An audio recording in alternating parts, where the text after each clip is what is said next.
अब एक्सरसाइज 4.1 में second first question solve कर रहे हैं, अब सेकेंड सॉल्व करेंगे। अब इसमें भी दो ट्रायंगल्स ही, अब ये सिमिलर क्या करके फाइंड आउट करेंगे, उसके बाद उसका एक्स का वैल्यू मालूम करेंगे।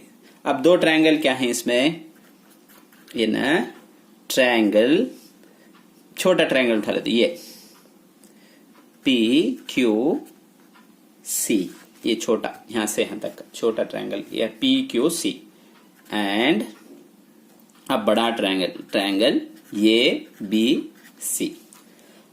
अब इसमें ये सिमिलर क्या करके मालूम करने के वास्ते प्रॉपर्टीज हैं। सबसे पहले हमें एंगल्स देख लेंगे। एंगल ऑफ यहां कितना है 70 है, यहाँ 110 है, इधर कितना होगा। अब सबसे पहले हमें बेसिक जरा मालूम होगा। हमें ये ऐसा एक क्वेश्चन दे ले तो हमें यहाँ कितना है, फॉर एग्जाम्पल यहाँ 100 है अगर बोलो, तो ये स्ट्राइट लाइन में एंगल को पूरे को सम करे तो कितना आता, 180 आता नहीं, तब 100 इधर कितना होगा, तब वो है 80, दो को मिलाए तो 180 आ जाएगा। तब ये क्वेश्चन में कितना है,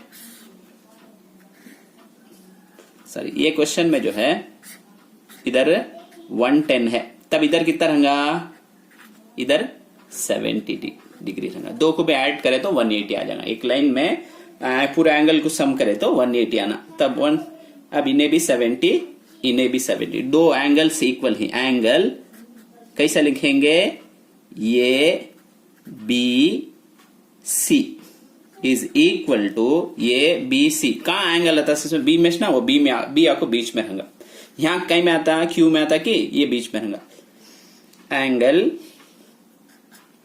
पी क्यू में ना है सी इज इक्वल टू 70, दो भी 70, ये भी 70 है, ये भी 70।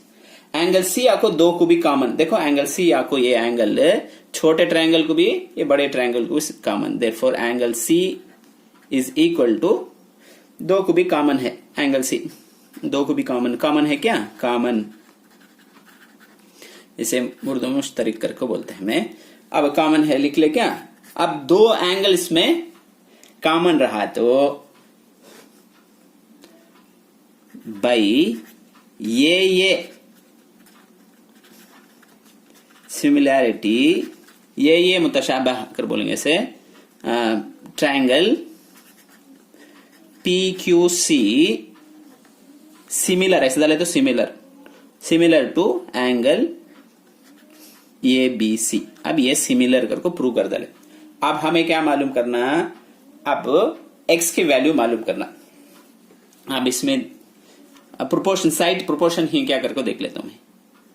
ये पी क्यू फर्स्ट टू, यहां भी first two, P Q divided by A B, उसके बाद नेक्स्ट टू ये दो, यहां भी दो की Q C divided by B C, उसके बाद लास्ट का ये क्या है, पी सी नहीं तो सी पी, दो भी लिख सकते हैं, पी सी डिवाइडेड बाई ये सी, ऐसे ही बदला को लिखेगा। अब इसमें हम ना देखो पी क्यू कितना है,